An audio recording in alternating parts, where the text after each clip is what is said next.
Воена инженерска техника на армијата на САД беше презентирана синоќе на градскиот стадион во Штип на маргините од заедничката воена вежба на армиите на САД и Македонија на воениот полигон Криволак. Денеска презентираме повеќе инженерски возила како Хамер со артилериско вооружување на воената полиција.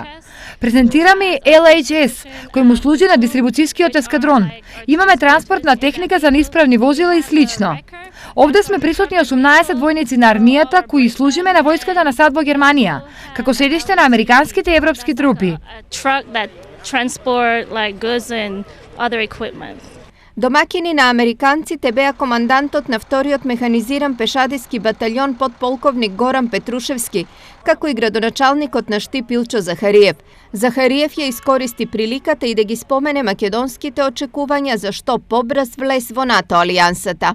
Увиден сум дека таа соработка ќе вроди плод. Наскоро Македонија да добие јасна поддршка од САД за влегување во НАТО и наша земја да биде членка на НАТО, бидејќи ние сега ги поддржуваме сите акции и активности на глобално ниво на НАТО. Нашата војска се наоѓа во Авганистан, се наоѓаат и во Босна и Херцеговина, така да мислам дека една таква соработка е потребна.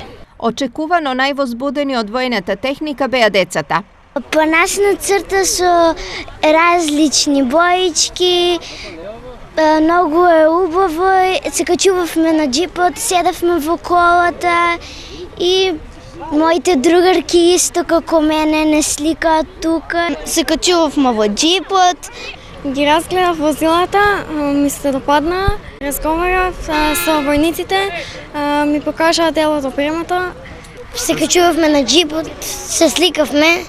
Освен во Штип, вакви презентации на воена техника имаше и во Велес, Куманово и Скопје. Воената вежба Драгон Гардијан 17 е прва заедничка воена вежба на САД и АРМ, а вакви вежби во регионот годинава американските сили одржаа со Бугарија, Романија, Украина и Грција.